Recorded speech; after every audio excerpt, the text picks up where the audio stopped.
Welcome to Taste of Abbey. I'm Aaron Pete from Chawathal First Nation, and I host the Bigger Than Me podcast. In this series, we'll explore Canada's largest farming community, connect you with local farmers, creators, and restaurant owners. We'll dive into how they harvest from the land, strive towards sustainability, and strengthen the social fabric of our region. Join me as we deepen our connection to these lands and explore the taste of Abbey. It is such a pleasure to be sitting down with you. Would you mind introducing yourself for individuals who might not have heard of you? I'm happy to do that. My name's Pam Alexis. I have lived in the Fraser Valley since 1996, moved to Mission because of the West Coast Express and the options that were available, which I think Mission was one of the first communities to have that opportunity to access the downtown core for jobs, for all kinds of things. And it really changed the I'd say the demographics of Mission in 96 when the train started, because there were all sorts of people that moved to Mission as a result. And so I'm one of those sort of pioneers that came in 96 and had a great opportunity to work in a lot of nonprofits when I moved there, worked at the Clark Theatre, was on the Chamber of Commerce, did a whole lot of nonprofit kind of work, and then ran for school trustee, served 2 terms as a school trustee. Then I ran as a counselor, served 1 term as a counselor. Then I ran for mayor and then won that seat. And then I was asked by former Premier John Horgan, to run as an MLA. And it was a tough decision, but I ended up running and won. And now I'm the Minister of Agriculture and Food. So I have a long history of serving the community since 2005. But now I've served a much bigger community. I'm fascinated by the idea of choosing to go into public service, because it seems like when people are considering putting their name in, there's so many barriers, there's so many fears of being judged, of being attacked, of being treated a certain way, and so it causes people not to want to put their foot forward. It causes them to go, you know what, I don't need that drama, I just want to live my simple life. What pushed you to put your name forward? As a school trustee, I was very passionate about fine arts, and I wanted to make sure that all children in Mission had an opportunity to study music or drama or art. And so those values were really important to me, and I felt just compelled to try and ensure that opportunity for other children as well. And so that's what kind of drew me into it. And I kind of fell in love with agendas. And I know that sounds strange, but not agenda like I have a personal agenda. I mean a physical agenda and agenda setting and meetings and process and governance and all those things that are absolutely necessary for actually running public entities like school districts, like city halls. So I'm really attracted to the process part, and really enjoy policy, really enjoy seeing policy come to fruition and making really positive changes so that life can be different for people. As a mayor, it's one of the first opportunities you have to highlight a community, to showcase the brilliant individuals within it. And sometimes you go, oh, Mission's known for this one thing, or this community is known for that one thing, and you don't always know the side stories or the people who are really making a difference behind the scenes. You don't always get to know that. But as a mayor, it's your role sometimes to showcase those people, to highlight the great people of your community. Can you talk about what that's like? And, you know, I had the lucky, I think, experience of working with the BC Winter Games. Right. So I was vice president of the Games in 2012, and I needed to find 2,000 volunteers to help run the games. That was my task, in addition to a number of other tasks. And so I, again, because I had all this experience in nonprofit sector and that kind of thing, I was connected deeply to the community, and I was able to bring in all the best folks from all the different entities that I sat on and sat with and did events and all kinds of things. So in that way, I was able to, because I knew who the players were, I was able to showcase what we were capable of, because I've always believed, and I'm just going to talk about mission specifically, I've always believed in mission that people are our greatest resource. They are remarkable and hardworking and resilient. And so it was not difficult to highlight those folks while I was mayor at all. It seems like there are different styles when you talk about politics, different leadership styles, different processes people like to follow, different philosophies. Some people are very charismatic and willing to fill up a room with energy, and others are more delivering the agenda, the goals that they kind of set when they were heading into it. What would you say your leadership style is? It's a little different than I'd say what you would encounter in some mayors. I believe in doing good, doing positive things, and not necessarily dwelling on it, but there's a saying in Greek, because I'm Greek, my family's Greek, that you do something good, but you put it into the water and let the water take it away, and don't dwell on it. You just do it. Don't think about it, just do it. And that always resonated with me. And the other part, and I'm going to go back to the Greek thing again, is there's a word called philoptiko. And philoptiko is the love of honor. That's the direct translation. But it actually is about, again, doing the right thing, doing good things, and not gaining from it personally, but just so that you can effect change. And so, being attracted to process and governance and all the things that belong to that is part of it, in my opinion. And so I am not a leader that is sort of on top trying to tell people what to do, but rather I want to encourage leadership skills in others. And so I'm always looking to bring people up and raise them from where they are and provide opportunity. So it's a different style. Fair to say that this is a challenge to message out to people, because so many people have a cynical mindset when it comes to politics, regardless of the level that you're talking about. There's the sense that, things don't get done, or they're not done the way I want them to done, or they're not done the way I would do them. There's kind of this sense of lack of confidence sometimes with some people. And so saying hey, we're here to lift the community up and open doors and opportunities is not something people are always used to hearing. It is very challenging, certainly, and being a female is very different. I'm the very first female MLA in my riding.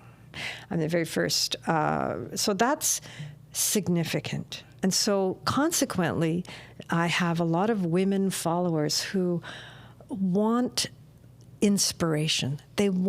I've sort of let them know it's achievable, and that you don't have to be a certain way in order to get elected. I've made it okay.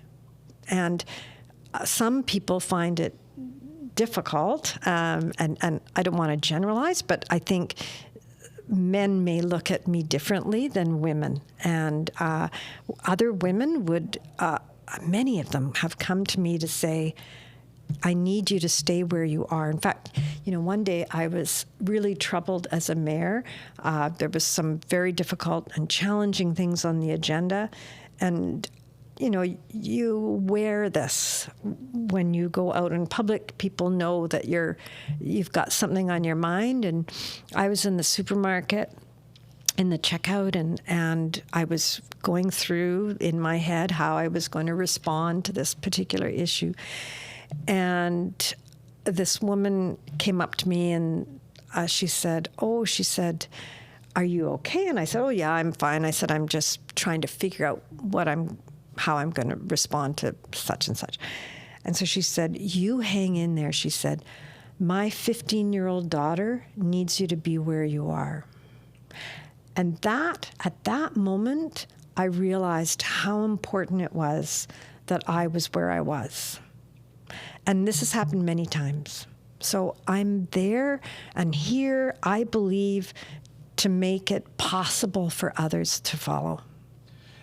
I ran for council for my First Nation community, and I faced this challenge of wanting to deliver things that I told the community I wanted to work on, and feeling this onus. And I think of how many people voted for me, and it's not anywhere near running for MLA where you're getting thousands of votes and feedback from the community. But I do live with this sense of I've been given an opportunity and a responsibility by these individuals who voted for me, and inevitably by the people who didn't, to deliver and make sure that they can hold me accountable as well. And that's a weight that we put on our shoulders. Sometimes we get lost in you got 30% or 35%. You think of every person who went to the ballot box to put their X on who they wanted it to be, and it was you. What does that mean to you to be given this opportunity, this responsibility to deliver for the community, that they entrusted you with this responsibility? That's a huge thing. And the moment I became mayor, I felt such deep responsibility. And I lived that for every moment. And that's why when the premier called, I said no. When he asked me to be MLA, I said no. My responsibility is as mayor, with the people, and I need to be here. And he called again and again. And I said, find somebody else. And so they had already, what they call, dropped the writ. And that means that government kind of ceases while there's an election campaign coming. And I got called again, and I said, let me think about it one more time. I phoned a few of my key sort of people in my life that support me. And I said, what do you think? And every one of them said, you know what has to be done? Now you can do it. You will represent us at the next level, and you'll make sure that stuff happens. What is it like to know who in your phone you want to call, to have those individuals that you trust somewhat with your future? Because if one says, don't do it, stay where you are, you're going to weigh that into your decision making. And I think it's very important that we're careful about who we choose when we're making those phone calls, because we know some people aren't going to be supportive. Some people are going to have really thoughtful answers where they're like, well, have you considered this? Have you thought about that? Maybe you ponder this, give some time to this. And you're like, wow, that's very insightful. I appreciate you taking the time. And then other people are sort of short-sighted. What's it like to go through your phone and try and figure out who you can trust with this tough decision? Yeah, that's an interesting question. And I picked individuals that have been supportive but have good insight into next steps and the future and all of that. And the best advice I got was, are you going to regret this decision on Wednesday when you have to make your decision by Monday night, kind of thing? Are you going to regret that you said no? Are you going to regret that when somebody else is elected that you didn't do this? And it was like, yeah, I think I might. And they said, well, then, for heaven's sakes, do it. So, yeah, and that is a thing, right? I mean, you want to figure out who's best to give you advice.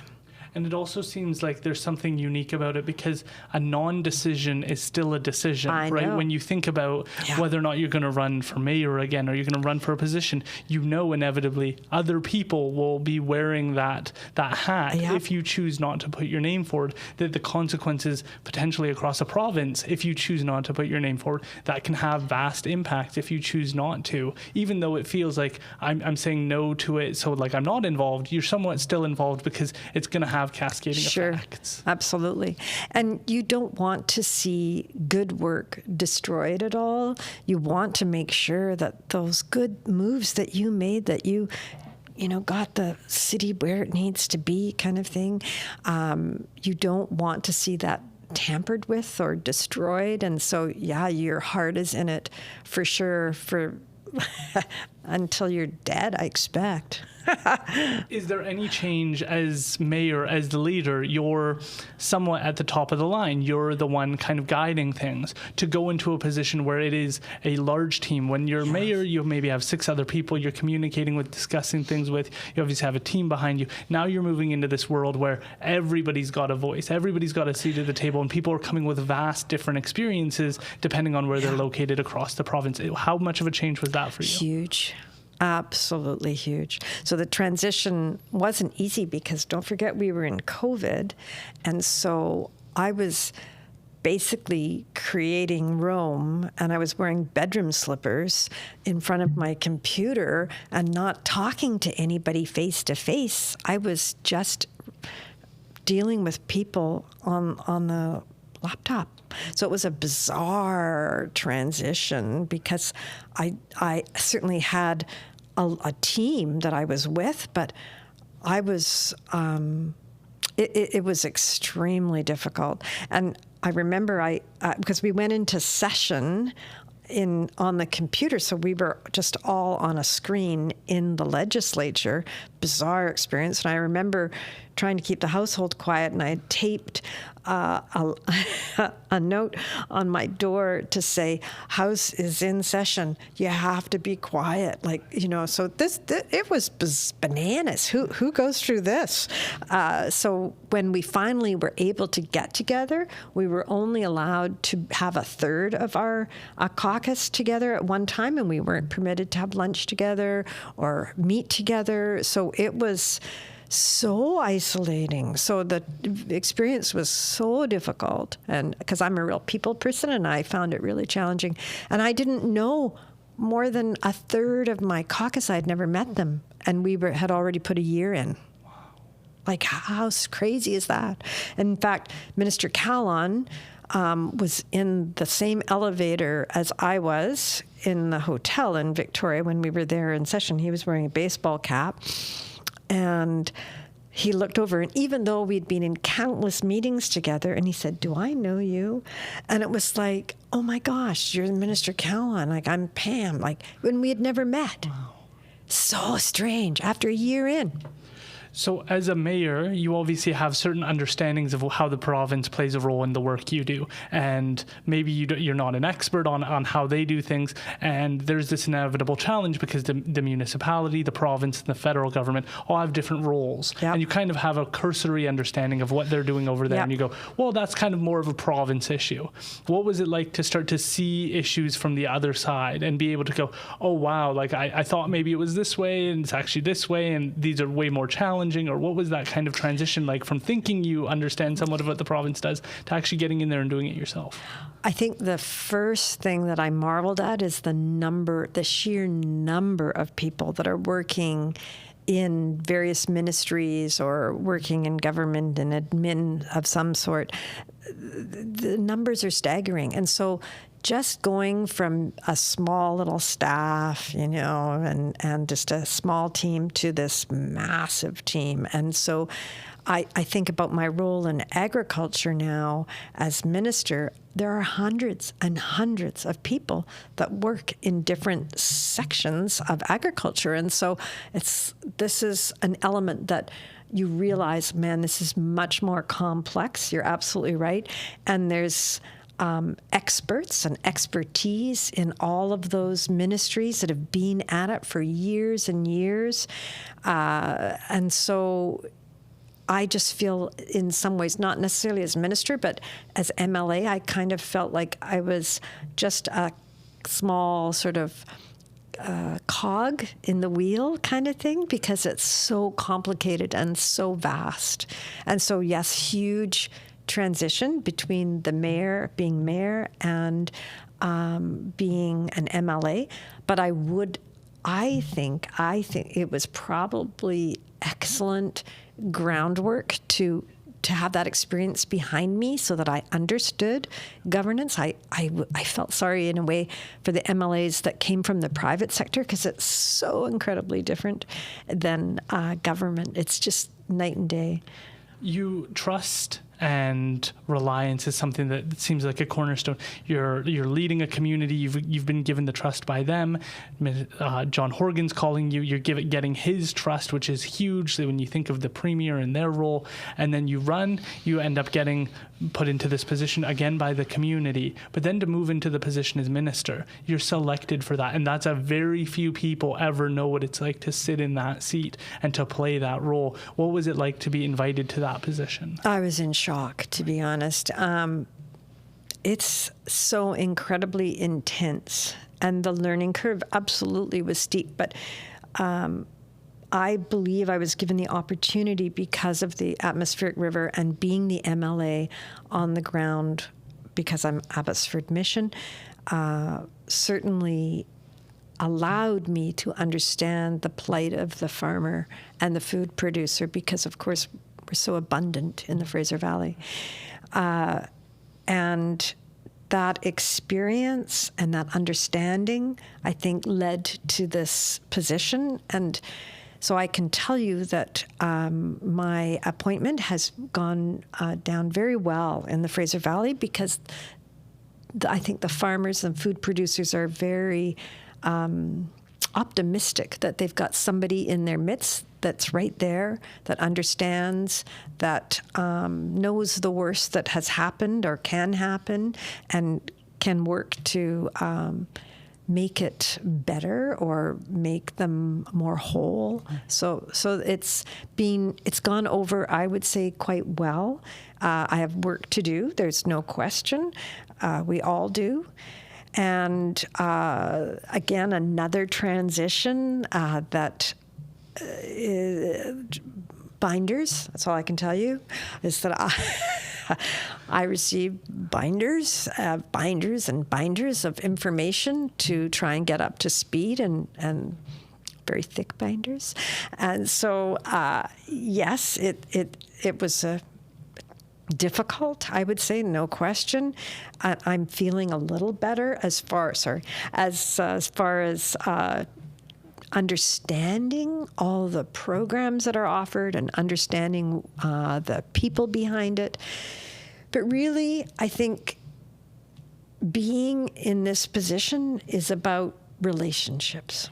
It's about having good relationships with people that are impacted, people that you need to speak to figure out how you can make it better for them and that kind of thing. And so BC's different than any other province. We have 200 different food products that are produced on land and 100 from the sea.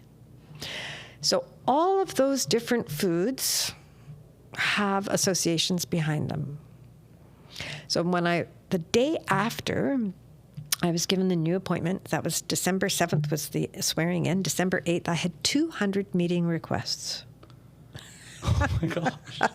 From all these different organizations that represent this incredibly diverse province. And it was shocking. Okay, how am I ever going to do this? Well, I think I'm halfway there, but because there's just so much to do and so much going on. So everybody wants to speak to me and get me up to speed, which I am really enjoying. But really, deep down, it's not necessarily about the food. It's about the relationship you have with that organization and the people behind it. Coming onto council, hearing the stories and the challenges that people face. I have members who talk about their home having mold for years and having asthma as a consequence, and never having warm nights during the winter because the heating system wasn't put in properly in the 1980s, and all of these problems. And it weighed on me throughout the winter of like, this is on me. If I do my job properly, this will improve. And you don't get to leave that at the door. And I think the misunderstanding sometimes we have about political leaders is that they just either vote yes or no, that it's that simple, and then they walk away from it. But you've heard stories from farmers. You've heard what they've been through heat domes, atmospheric rivers, droughts, challenging times, and you don't get to just forget that when you go to bed at night. It stays with you, and you keep that in mind when you're making these tough decisions. What has that been like? That is something that you don't shake easily. The atmospheric river experience, for example, still is with me. I can't go to the Barrowtown pump station without bringing it all back. There's a sign at the Barrowtown pump station that tells you the level that the water, I don't know if you've been visited there, but it tells you how far the water went up. And I remember taking a picture of the sign. I was with Minister Blair, who was responsible at that time for infrastructure like the Barrowtown pump station. And I thought, man, this, and I still do to this day when I go by and I look at that sign and I think, how the heck did we survive? And so, yeah, these situations are super impactful. How do you sleep at night, though? That's another story. Like, I think over time I learned to put things, sort of compartmentalize, put things in boxes so that you can concentrate on the next subject, because I don't, when somebody says, how was your day? I say, which 20 minutes are you talking about? Because I have a meeting every 30 minutes. And Zoom taught us, I don't know if you had this experience, but I sure did, where you were going so fast between meetings that you had to be almost a different person because you were dealing with such different subject matter. And so I was flipping. And so I had to figure out how not to show how upset I was from the previous 30 minutes to a joyous, congratulatory Zoom call or whatever with the next person. And so you do kind of figure out how to manage all of that. And I think Zoom taught us that. There are certain things that I carry with me, like how we're going to get through the next summer and how drought will likely be in the picture and how water is going to likely be the main focal point of our discussions moving forward. Like those kinds of things don't leave. But the other things I can manage to put in boxes while I don't need them. There's certainly a heaviness to what's going on and the challenges that people face, but I imagine you've also gotten to see the resilience and the innovation that takes place during these dark times. Are you able to talk about some of the things you've gotten to see of how people have risen to the occasion and overcome great adversity? Because that's when we find out who we really are during the floods. Absolutely. There are so many examples. My sort of go-to question for farmers is about succession and mental health. So there's a whole lot that I like to ask, but mental health is sort of something that I like to talk about because I realize this has been, the last 5 years have been off the charts, and how much resilience, or how, when does it end? Like, so I'm a real proponent that if you need help, get help. But I do ask about succession.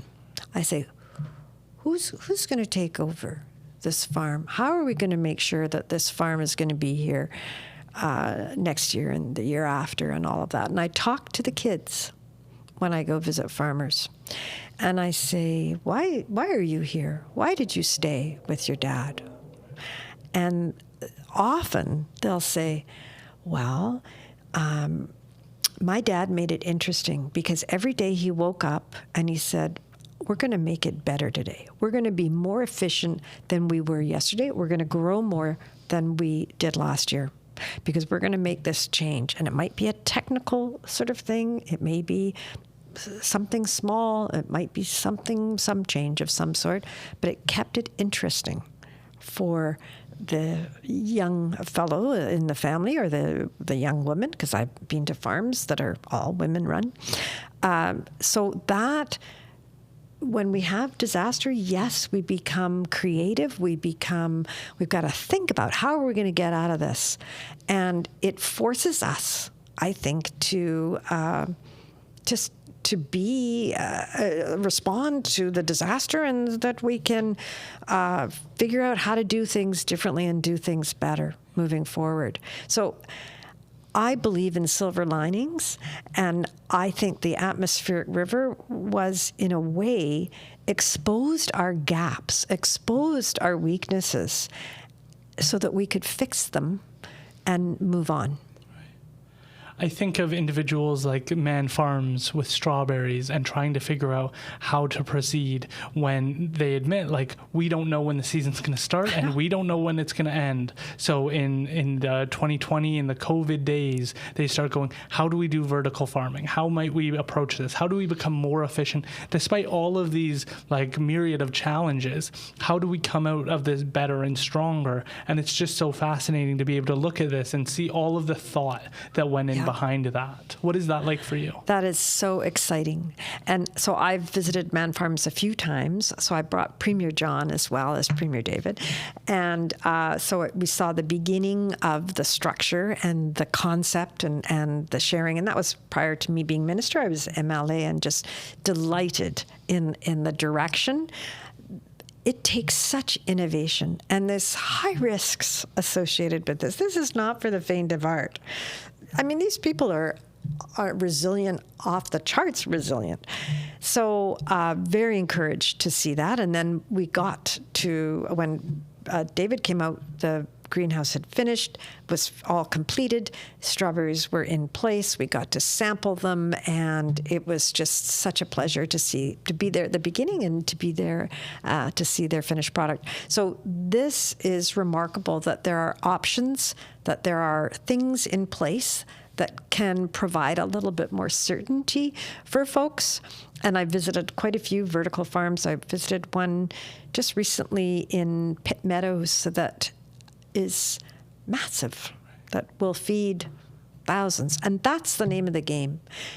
My mandate letter, when I don't know if you're aware, but when ministers become ministers, they receive basically the instructions from the Premier. And so it's a formal letter, and it says, this is what I'd like you to accomplish.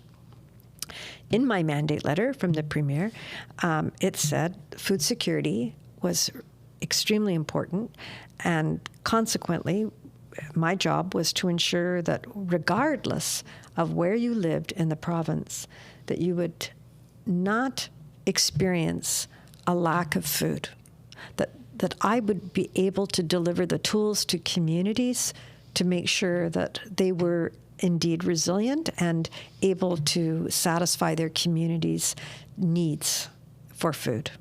That's fascinating, especially when I've gone to Restaurant 62 and visited numerous different places over this Taste of Abbey experience. Yes. And Restaurant 62 being a place where he's dedicated to only bringing in local food, only bringing in things made locally. And it seems like there's such a movement going on here where people are committed to local food. And it seems like people are really waking up post-COVID to this idea that things can be made in your own backyard, in your own area at least. Absolutely. And to be able to connect with that and understand where your food comes from rather than someplace somewhere else. That's right. And so given my mandate, the letter from the Premier, we were lucky enough to receive a historic revenue or money from government to make sure that programs could be rolled out to ensure food security was achievable regardless of where you lived. So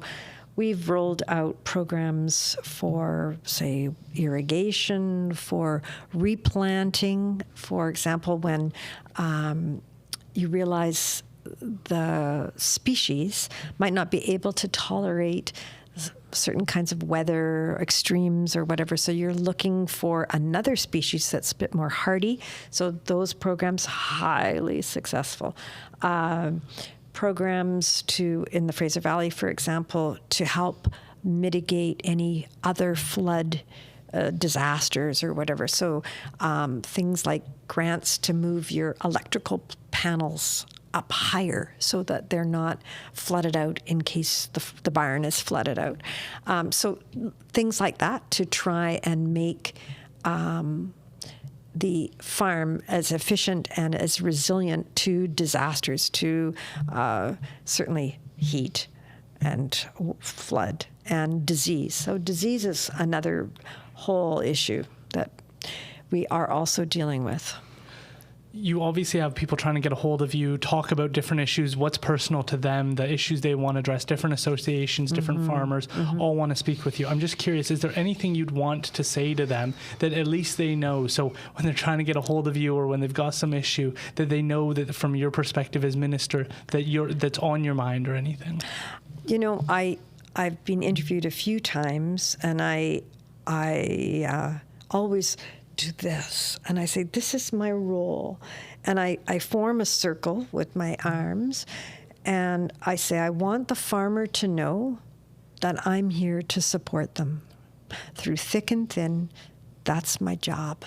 And I want them to know that we're here, we're listening, and we're available, and that's really what the message that I want to communicate. Well, thank you so much for being willing to do this today. How can people connect with you? They can certainly go to the website, which is absolutely incredible because it helps guide the prospective farmer or the working farmer or the food producer in a way that's step by step. I don't know of any other ministry that is there to assist than agriculture. It is remarkable. Take a look at the website and you'll see the vast array of programs and help that's available to make you more successful. Well, it's been a pleasure speaking with you. I appreciate you so much for being willing to come out and do this and try some great food. And are we allowed a little bit more? Of course. Let's have some. Thank you so much. I appreciate the opportunity. And now I'm going to have a blueberry. Thank you. It's been my pleasure.